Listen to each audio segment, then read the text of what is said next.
Hello guys, myself Sudipta Hazra. I welcome you all to my channel easy math concept. आपको पता ही है कि जीटीयू का अभी ऑफलाइन एग्ज़ाम चल रहा है और स्टूडेंट्स काफ़ी ज़्यादा टेंशन में रहते हैं कि इस सब्जेक्ट को या कोई भी सब्जेक्ट को कैसे पास करें, और उसके आईएमपी क्वेश्चन जो है उन्हें चाहिए होते हैं ताकि वो लोग 2-3 दिन का जो एग्ज़ाम गैप रहता है एग्ज़ाम्स के बीच में, उसमें वो लोग प्रिपेयर कर पाए और अच्छे मार्क्स स्कोर कर पाए। सो यहाँ पे मैंने आईएमपी क्वेश्चन निकाले हैं सारे चैप्टर में से कौन से ईयर में पूछा गया था और कितने मार्क्स में पूछा गया था, सो दैट आपको जो है मार्क्स स्कोर करने में इजी रहे इन दी जीटीयू एग्ज़ाम। सो आपको पता है कि ऑपरेशन रिसर्च ओआर सब्जेक्ट जो है उसके हम यहाँ पे आईएमपी क्वेश्चन देखने वाले हैं, जैसा कि आपको थंबनेल से पता चल ही गया होगा। So guys let's start the video. लेकिन अगर आप मेरे चैनल पे पहली बार विजिट कर रहे हैं तो प्लीज़ सब्सक्राइब कर दीजिए और नोटिफिकेशन बेल आइकन प्रेस कर दीजिए ताकि आपको रेगुलर नोटिफिकेशन और ऐसे ही जो है इम्पोर्टेंट ट्यूटोरियल्स जो है जल्द से जल्द मिल सके। तो चलिए वीडियो को शुरू करते हैं। सबसे पहले ऑपरेशन रिसर्च सब्जेक्ट है उसका एग्ज़ाम कब है। सो एग्ज़ाम आपको पता है कि एग्ज़ाम जो है वो अभी नेक्स्ट एग्ज़ाम आपकी जो आने वाली है मंडे को, वो है ऑपरेशन रिसर्च। ये सब्जेक्ट मेरे ख्याल से तो बहुत ही इजी सब्जेक्ट है। अगर आपको एक बार समझ आ जाए तो इसमें मैथमेटिकल स्टेप से ज़्यादा है, इसलिए आपको कुछ कुछ चीज़ें और मेथड जो है याद रखनी पड़ेगी। तो देखते हैं हम कि कौन कौन से आईएमपी क्वेश्चन है। सो चैप्टर वन की अगर हम बात करें तो बेसिक्स जो है ऑपरेशन रिसर्च क्या होता है ये सब पूछा जाता है। तो डिफाइन ओआर, तो सबसे पहले डेफिनेशन, ओआर का डेफिनेशन क्या है और उसके एप्लीकेशंस, उसको आपको समझाना है। 3 मार्क्स में पूछा गया था ये question. Then phases of OR, second question is phases of OR and the third one is application of OR. So ये है फर्स्ट चैप्टर में से काफ़ी कम क्वेश्चन पूछे गए, बट काफ़ी ज़्यादा इंपॉर्टेंट चैप्टर है क्योंकि हर बार जो है कंपलसरी क्वेश्चन, मतलब क्वेश्चन नंबर 1 जो होता है उसमें ये पूछा जाता है। ओके, इस बार तो जनरल ऑप्शन होगा, बट आपको ये चैप्टर प्रिपेयर कर लेना क्योंकि ये चैप्टर सबसे छोटा है। Then next come is linear programming problem, तो LPP method. So LPP that is linear programming problem, ये बहुत ही इंपॉर्टेंट चैप्टर है। सबसे इंपॉर्टेंट चैप्टर अगर ओआर का हम देखने जाए और वेटेज सबसे ज़्यादा देखने जाए तो that is of LPP, that is linear programming problem.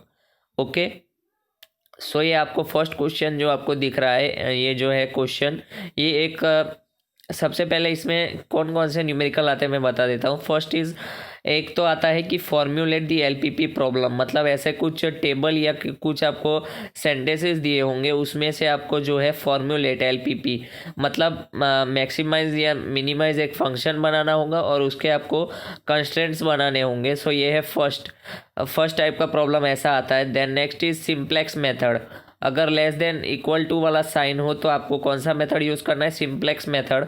वो मोस्ट ऑफ द क्वेश्चन में दिया ही होता है कि यूज़ सिंप्लेक्स मेथड, वो देख के आपको पता चल जाएगा कि सिंप्लेक्स मेथड यूज़ करना है। Then next is simplex method हो गया। अब next is dual primal to dual problem, एक प्राइमल प्रॉब्लम दिया होगा उसमें से आपको डुअल प्रॉब्लम में कन्वर्ट करना है, ऐसा एक क्वेश्चन आता है। और एक आता है बिग एम मेथड, अगर ग्रेटर देन इक्वल टू हो तो आपको बिग एम मेथड यूज़ करना है इन प्लेस ऑफ जो है सिंप्लेक्स मेथड। ओके, तो ये 3-4 टाइप के प्रॉब्लम्स आते हैं। प्राइमल टू डुअल में चेंज करना, simplex method, big M method, ऐसे फॉर्म्यूलेट करना। एक और प्रॉब्लम आता है that is graphical method. So वो सारे क्वेश्चन हम देख लेते हैं। तो ये फर्स्ट वाला क्वेश्चन जो है, तो आपको जैसा यहाँ पे दिख रहा होगा कि क्वेश्चन का लास्ट लाइन की फॉर्म्यूलेट द एलपीपी, मतलब आपको फॉर्म्यूलेट करना है एलपीपी, लीनियर प्रोग्रामिंग प्रॉब्लम का आपको फॉर्म्यूलेट करना है, मतलब एक फंक्शन बनाना है और उसके कितने कंस्ट्रेंट्स, 2 या 3, उस हिसाब से कंस्ट्रेंट्स आएंगे। So first one the question is for that, आप इसका स्क्रीनशॉट लेकर रख सकते हैं। Then next is what are the characteristics of linear programming problems, एक बहुत ही इंपॉर्टेंट क्वेश्चन है क्योंकि थियरी बहुत कम पूछते हैं इस चैप्टर में से, बट जो भी मतलब थियरी पूछा गया वो रिपीटेडली पूछा गया, इसलिए आपको ये ध्यान रखना है what are the characteristics of linear programming problem. Then आपको मैंने बोला था कि ग्राफिकल मेथड पूछते, तो third question is from graphical. मतलब इसमें क्या करना होता है, मैं आपको एक बेसिक आइडिया दे देता हूँ। तो maximize Z is equals to, मतलब ये फंक्शन मैक्सिमाइज करना है और इसमें आपको जो है ग्राफ बना के दिखाना है। तो क्या करना है, आपको पहले x1 को 0 रखना है, x2 को 0 रखना है। पहले x1 को 0 रखना है तो x2 का कुछ पॉइंट मिलेगा, फिर x2 को 0 रखना है, फिर इसका कुछ पॉइंट मिलेगा। तो सारे में आपको दो दो पॉइंट मिल जाएंगे। तो 2 पॉइंट से आप लाइन ड्रॉ कर लीजिएगा, और लाइन ड्रॉ करने के बाद जो है आप ग्राफ में रखते हैं तो फिजिबल रीजन कौन सा आएगा, उस हिसाब से इस फंक्शन में उस x1 और x2 की वैल्यू रखेंगे आप, तो आपको मतलब मैक्सिमम फंक्शन मिल जाएगा, और उन सब में से जो मैक्सिमम होगा वो आपका आंसर होगा। Then next is simplex method. तो सिंप्लेक्स मेथड काफ़ी बड़ा मेथड है, जो आपको कहीं से भी आप सीख सकते हैं, कोई भी बुक रिफर करके आप इजीली सीख सकते हैं सिंप्लेक्स मेथड। तो सिंप्लेक्स मेथड में ये चीज़ आपको देखना है, सारे साइन जो है कंस्टेंट्स के वो लेस देन और इक्वल टू होंगे। ओके, देन मैंने बोला था आपको प्राइमल से डुअल सॉल्यूशन, तो वो develop dual problem and solve the same. तो आपको प्राइमल से डुअल में चेंज करना है और फिर उसको सॉल्व करना है। Then sixth problem is again of graphical method. Then next is again dual problem, मतलब प्राइमल दिया है आपको, उसमें से आपको डुअल में चेंज करना है। देन नेक्स्ट देखिए, इस तरीके से भी पूछ सकते हैं। पहले वाले में आप देख सकते हैं कि पहले वाले में टेबल था, उसमें से हमें फॉर्मुलेट करना था। एंड द नेक्स्ट इज के ऐसे वर्ड्स दिए होंगे सिर्फ, उसमें से आपको फॉर्मुलेट करना है एलपीपी प्रोग्राम को। Then next is solve by simplex method. और तो मैं आपको बता दूं कि इस चैप्टर में से सिंप्लेक्स मेथड का हर पेपर आप देखेंगे, कोई भी जीटीओ का पेपर उठा के देख लीजिए आप, लास्ट 5 पेपर्स बेसिकली हम देखते हैं, तो उसमें तो सारे पेपर में जो है सिंप्लेक्स मेथड पूछा ही गया है। तो आप अगर स्किप करने का सोच भी रहे तो सिंप्लेक्स मेथड को स्किप मत कीजिएगा, क्योंकि ये बहुत ही इम्पोर्टेंट है और इजीली आपको 7 मार्क्स मिल सकते हैं। सो सिंप्लेक्स मेथड आप स्किप मत कीजिएगा, ज़रूर उसको कर लीजिएगा। फिर illustrate graphically for linear programming problem, no feasible solution and unbounded region. ये 3 मार्क्स का है, मतलब सिर्फ आपको शॉर्ट में एक्सप्लेन करना है, वो आपको अगर ग्राफिकल मेथड आता होगा तो आप इजीली समझा पाएंगे। Then formulate the LP model problem, इसमें भी फॉर्मुलेट करना है। Then simplex method, dual problem. तो यहाँ पे सेकंड चैप्टर खत्म होता है। तो सेकंड चैप्टर में कौन कौन से एग्जांपल अगर हम फिर से रिव्यू कर लेते हैं, तो सेकंड चैप्टर में क्या करना है आपको, simplex method, big M method, primal to dual, graphical method और फॉर्म्यूलेट, ये 5 टाइप के एग्जांपल पूछे जाते हैं, जिसमें सबसे इम्पोर्टेंट जो है वो है simplex method. Then next transportation and assignment problem. ये चैप्टर दोनों अलग अलग चैप्टर है, बट इसे साथ में भी हम कंसिडर कर सकते हैं। तो यहाँ पे थियरी क्वेश्चन, कुछ थियरी है वो देख लेते हैं हम। क्या क्वेश्चन है, how profit maximization problem can be solve by assignment problem. Maximization का एक मेथड आता है कि मैक्सिमाइजेशन प्रॉब्लम किस तरीके से हम सॉल्व करते हैं असाइनमेंट प्रॉब्लम में, तो उसका आंसर आपको लिखना है। यहाँ पे 3 मार्क्स में पूछा गया क्वेश्चन है। Then find the minimal assignment problem. Assignment problem में आपको पता ही होगा कैसे सॉल्व करते हैं, तो ये है असाइनमेंट प्रॉब्लम का क्वेश्चन। आप इसको सॉल्व करके एक बार प्रैक्टिस कर लीजिएगा एग्जाम, बिफोर एग्जाम, ताकि आपको क्लियर रह जाए। Then how to tackle the non square matrix. अगर असाइनमेंट प्रॉब्लम में नॉन स्क्वायर मैट्रिक्स रहता है तो उसे किस तरीके से टैकल करेंगे, वो एक क्वेश्चन है। एक्सप्लेन विद सुइटेबल एग्जाम्पल, जिसमें एक आपको शॉर्ट एग्जाम्पल लेके एक्सप्लेन करना रहता है कि नॉन स्क्वायर मैट्रिक्स हो तो उसे हम कैसे स्क्वायर मैट्रिक्स में चेंज करेंगे और फिर कैसे सॉल्व करेंगे उस हिसाब से। Then find out the optimum transportation cost based on the given table. Then what is assignment problem. Basically assignment problem होता क्या है, और असाइनमेंट प्रॉब्लम एक ट्रांसपोर्टेशन प्रॉब्लम का ही स्पेशल केस है, वो आपको शो करना है। उसमें मतलब शॉर्ट में ही लिखना है आपको, ज़्यादा लंबा चौड़ा नहीं लिखना है, क्योंकि 3 मार्क्स में ज़्यादा एक्सेप्ट नहीं करते वो लोग। आधा पेज या थोड़ा उससे ज़्यादा हो तो 3 मार्क्स आपको ईजिली मिल जाएंगे। Then describe the very steps in the Hungarian method solve the assignment problem. हम जो असाइनमेंट प्रॉब्लम सॉल्व करते हैं उसका मेथड आपको पता ही होगा, उस मेथड का नाम होता है हंगेरियन मेथड। तो हंगेरियन मेथड से कैसे सॉल्व करते हैं असाइनमेंट प्रॉब्लम, वो आपको यहाँ पे जो है लिखना है। उसके वेरियस स्टेप्स आपको लिखना है यहाँ पे। देन नेक्स्ट, ये बहुत इंपॉर्टेंट, ये 2 बार 3 बार रिपीटेडली पूछा गया है। So this is the most important questions. So इसको कैसे सॉल्व करना है मैं बता देता हूँ आपको। ये पहले तो ये मैक्सिमाइजेशन का प्रॉब्लम है। सो आप इस पे डायरेक्ट हंगेरियन मेथड यूज़ नहीं कर सकते, क्योंकि हंगेरियन मेथड जो है मिनिमाइजेशन के लिए ही यूज़ होता है। सो इसमें क्या करना है आपको, जिसका रन सबसे ज़्यादा है, इसमें पोजीशन आपको बतानी है कि कौन सा प्लेयर कौन से पोजीशन में खेलेगा तो एशिया कप जो है हम जीत पाएंगे। ऐसा यहाँ पे आप क्वेश्चन पढ़ लीजिएगा। क्वेश्चन को मैं पढ़ के नहीं समझा रहा क्योंकि ज़्यादा टाइम है नहीं हमारे पास। हम इसको शॉर्ट में वीडियो को सारे चैप्टर कवर करेंगे IMP क्वेश्चंस, इसलिए। तो इसमें क्या है कि एशिया कप में जो है मैक्सिमम रन बनाना है ताकि वो लोग जीत जाए एशिया कप। ओके, तो 60 रन सबसे ज़्यादा है, तो क्या करना है आपको कि पूरे टेबल में 60 सबसे ज़्यादा है, तो सारे वैल्यू को जो है 60 से आप माइनस कर देंगे। ओके, और फिर जो हम हंगेरियन मेथड का इस्तेमाल करते हैं वो तो स्टेप्स सेम ही रहेंगे। सो सबसे पहले आपको क्या करना है, सारे जो बड़े नंबर हैं उसमें से सारे नंबर को माइनस करना है, तो वो मिनिमाइजेशन में कन्वर्ट हो जाएगा। फिर हम हंगेरियन मेथड अप्लाई कर पाएंगे। Then what is degeneracy in the transportation problem, वो m+n-1 वाला जो मेथड है वो आपको पता ही होगा कि डिजेनरेसी क्या होता है। ओके, सो उस हिसाब से आप लिख लीजिएगा। Then next is find out the basic feasible solution, initial basic feasible solution by any method.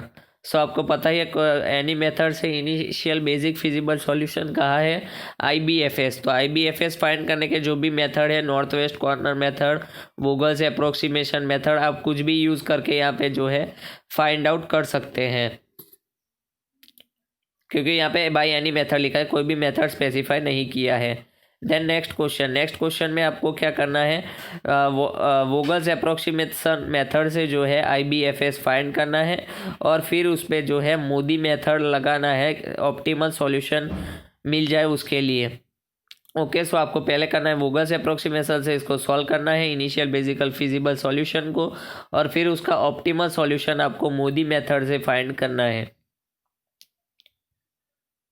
Okay, then next problem हम देख लेते हैं। उसमें भी वोगल्स अप्रोक्सीमेशन यूज़ करना है आपको। देन फिर से क्वेश्चन रिपीट हो रहा है कि what is degeneracy in transportation problem and explain how resolve the degeneracy in a transportation problem. Okay, और ये लास्ट वाला भी जो है इजी क्वेश्चन है, आप असाइनमेंट प्रॉब्लम है जो आप देख लीजिएगा। Then next is queuing theory. तो क्यूइंग थियरी में आपको पता है कि बहुत सारे फॉर्मूलाज आते हैं, वो आपको फॉर्मूलाज जो है सारे लर्न करने पड़ेंगे। फिर आपको क्वेश्चन को अच्छे से समझना है और उस हिसाब से आपको आंसर लिखना है। सो ये बैंक वाला एक बहुत ही अच्छा क्वेश्चन है। Poisson distribution of 8 customer per hour, customer arrives 5 at a rate of 5 per hour. तो इसमें बहुत सारे फार्मूलाज है, वो आपको लिस्ट डाउन करना है एक जगह पे और सारे फार्मूलाज आपको याद रखने हैं, फिर ही आपको ये सारे क्वेश्चन आएंगे या आप सॉल्व कर पाएंगे। सो यहाँ पे फिर है ये एक डेफिनेशन पूछे जाते हैं, बेल्किंग, जॉकिंग, रेनेजिंग इन क्यू थियरी। सो ये भी इम्पोर्टेंट क्वेश्चन है, 2 बार पूछा गया 3 मार्क्स में। Then next is candle is notation in terms of queuing theory. तो कैंडल इज नोटेशन एक बहुत ही इंपॉर्टेंट क्वेश्चन है, ये भी आप कर लीजिएगा क्योंकि 4 मार्क्स में कुछ नहीं है, सिर्फ कैंडल इज नोटेशन मतलब एक टाइप का एक फॉर्मूला है, वो उसके सारे टर्म्स आपको एक्सप्लेन करने पड़ते हैं और वो कैसे लिखते हैं वो दिखाना पड़ता है। एक बहुत ही शॉर्ट क्वेश्चन है जिसमें आपको ईजिली फुल मार्क्स मिल जाएंगे। तो इस क्वेश्चन को भी आप मत छोड़िएगा, Kendall is notation in terms of queuing theory. अगर आपको मतलब पासिंग मार्क्स के लिए थियरी चाहिए तो कैंडलेज नोटेशन वाला क्वेश्चन आप पक्का कर लीजिएगा, और ये डेफिनेशन जो है वो भी बहुत इंपॉर्टेंट होती है, तो डेफिनेशन भी कर लीजिएगा। ओके, देन इसमें भी ये भी बहुत सारे क्वेश्चन यहाँ पे दिए गए, देख सकते हैं आप, GTU में पूछे गए, तो ये भी बहुत ईजी है। और ये एक क्वेश्चन जो 6th क्वेश्चन है ये भी बहुत इंपॉर्टेंट है, कर लीजिएगा क्योंकि ऐसा बोला गया कि इसमें एक क्वेश्चन है बहुत इम्पोर्टेंट कि fourth question, what is the probability that an arrival will have to wait more than 10 minutes before the phone is free. नहीं, ये वाला क्वेश्चन नहीं है। अच्छा, थर्ड वाला question, the telephone company will install a second booth when the convenience is that an arrival would except to have to wait at least 4 minutes for the phone. मतलब ऐसा क्या प्रोबेबिलिटी रहेगा कि 4 मिनट अगर फ़ोन पे wait करना पड़ रहा है उस पर्सन को, तो वो लोग जो है दूसरा टेलीफोन बूथ लगा देंगे। तो ऐसा काफ़ी ज़्यादा क्वेश्चन ये इंपॉर्टेंट है, ऐसा पूछा जाता है। एक बार का भी एग्जांपल पूछा जाता है कि अगर कस्टमर को सपोज से 9 मिनट या उससे ज़्यादा वेट करना पड़े तो जो है नया बार अपॉइंट किया जाएगा। ऐसा एक क्वेश्चन पूछा जाता है ये। सो ये बहुत इंपॉर्टेंट क्वेश्चन है, देख लीजिएगा आप इसका आंसर एक बार। Then next is inventory control. Inventory control ये सब बहुत ही छोटा चैप्टर है और इसमें से मतलब काफ़ी ज़्यादा तो क्वेश्चन नहीं पूछे जाते हैं, एक आधा क्वेश्चन पूछे जाते हैं और वो भी बहुत इंपॉर्टेंट रहता है। That is first one, derive the equation of EOQ, economic order quantity for cost demand with the condition of no shortage. ये एक क्वेश्चन है, इसमें से भी मैं ये क्वेश्चन आप स्क्रीनशॉट लेकर रख लीजिएगा सारे क्वेश्चन का, बट मैं इसमें से भी जो मोस्ट IMP है वो बता देता हूँ। सो फर्स्ट वाला क्वेश्चन बहुत इंपॉर्टेंट है। देन थर्ड वाला क्वेश्चन ये आप रिपीटेडली सारे पेपर में आपको मिलेगा कि सेकंड वाला देख लीजिए आप, ABC analysis and its importance. ये बहुत ही इंपॉर्टेंट क्वेश्चन है, आप उसी क्वेश्चन को रिपीटेड देख सकते हैं 7 नंबर पे, दैट इज ABC एनालिसिस। और फिर एग्जाम्पल में आपको पता ही है कि ये फाइंड करने को पूछते हैं EOQ, नंबर ऑफ ऑर्डर पर year, time between 2 consecutive orders and the optimal cost. Okay, then ये तो उसका ही है। देन रिप्लेसमेंट थियरी। रिप्लेसमेंट थियरी में एक बहुत ही इंपॉर्टेंट क्वेश्चन आता है जो थियरी के रिगार्डिंग आप देख सकते हैं, procedure for group replacement theory. ये एक क्वेश्चन जो है बहुत इंपॉर्टेंट है इस चैप्टर के रिगार्डिंग। इस क्वेश्चन को भी आप मिस मत कीजिएगा। That is procedure for group replacement theory. Then यहाँ पे वो 3 टाइप के जो है बेसिकली न्यूमेरिकल आते हैं। तो एक में वो डिस्काउंट रेट दिया रहता है जो सेकंड क्वेश्चन में दिया है, और एक में जो है स्क्रैप वैल्यू चेंज नहीं होती और दूसरे में जो है स्क्रैप वैल्यू चेंज होती है। स्क्रैप वैल्यू मतलब रीसेल वैल्यू। अगर मतलब हर साल जो है स्क्रैप वैल्यू हमें पता है कि जैसे जैसे मशीन पुरानी होती है स्क्रैप वैल्यू जो है इंक्रीज होती रहती है, बट किसी किसी केस में जो है स्क्रैप वैल्यू सेम दिया रहता है। वो आप देख लीजिएगा कि उसको कैसे सॉल्व करते हैं। अगर स्क्रैप वैल्यू सेम हो, अगर स्क्रैप वैल्यू डिफरेंट हो और अगर कुछ डिस्काउंट रेट दिया हो, तो ऐसे क्वेश्चन आप इससे स्क्रीनशॉट ले लीजिए और यहाँ पे आप सॉल्व कर लीजिएगा एग्ज़ाम देने जाने से पहले। Okay, then next is game theory. Game theory में आपको पता है कि डोमिनेंस प्रॉपर्टी करके एक क्वेश्चन आता है, उसमें डोमिनेंस मेथड आता है, उससे आपको सॉल्व करना पड़ता है। सो मोस्ट ऑफ क्वेश्चन आप देखेंगे कि डोमिनेंस मेथड का ही होगा। तो फर्स्ट क्वेश्चन आप देख लीजिए कि solve the game by dominance property. Okay, then next is payoff matrix for player A. इसमें क्या है 2x(n), मतलब जैसा कि ऊपर वाला क्वेश्चन है वो स्क्वायर मैट्रिक्स है, बट नीचे वाला क्वेश्चन जो है स्क्वायर मैट्रिक्स नहीं है। ऐसे 2x(n) वाले फॉर्म को कैसे सॉल्व करते हैं वो भी आप एक बार प्रैक्टिस कर लीजिएगा। Then use the rule of the dominance and oddment in calculation. So इसका भी आपको ऑडमेंट्स और डोमिनेंस प्रॉपर्टी से सॉल्व करना है। Then next fourth question is saddle point, pure strategy और मिक्स्ड स्ट्रेटेजी। प्योर स्ट्रेटेजी मतलब अगर जो भी प्लेयर है वो फुल काम कर रहा है तो उसे कहते हैं प्योर स्ट्रेटेजी, और मिक्स्ड स्ट्रेटेजी मतलब इन फ्रैक्शन आए अगर आपका प्रोबेबिलिटी तो उसे कहते हैं मिक्स्ड स्ट्रेटेजी। और सैडल पॉइंट मतलब जब minimax is equals to maximin रहता है तो उसे हम कहते हैं सैडल पॉइंट। ओके, देन एक पूछा है कि जीरो सम गेम किसे कहते हैं। तो जीरो सम गेम मतलब अगर एक प्लेयर का जो प्रॉफिट है वो दूसरे प्लेयर के लॉस के इक्वल है तो उसे हम कहते हैं zero sum game. Okay, so easily आपको 7 मार्क्स मिल सकते हैं क्योंकि सिर्फ 3 डेफिनेशन पूछा है और एक वो जीरो सम गेम वाला डेफिनेशन, मतलब टोटल 4 डेफिनेशन। उसको आप थोड़ा एग्जांपल के साथ समझा दीजिएगा तो 7 मार्क्स आपको इजीली मिल सकते हैं। Then decision theory. Decision theory में एक क्वेश्चन है यहाँ पे कि explain the concept of expected value of perfect information in context of decision theory. Then यहाँ पे एक एग्जांपल है। Then next is explain the steps for various decision theory approach. और difference method useful for decision making under certainty. तो ये भी 4 marks में पूछा गया क्वेश्चन है, तो मतलब 4 मार्क्स का क्वेश्चन रहता है ये हर बार। सो आप ये भी प्रिपेयर कर लीजिएगा theory. Then last chapter is according to the our GTU syllabus is project management.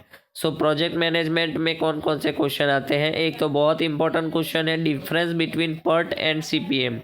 CPM और PERT का डिफरेंस यहाँ पे आपको कर लेना है लर्न।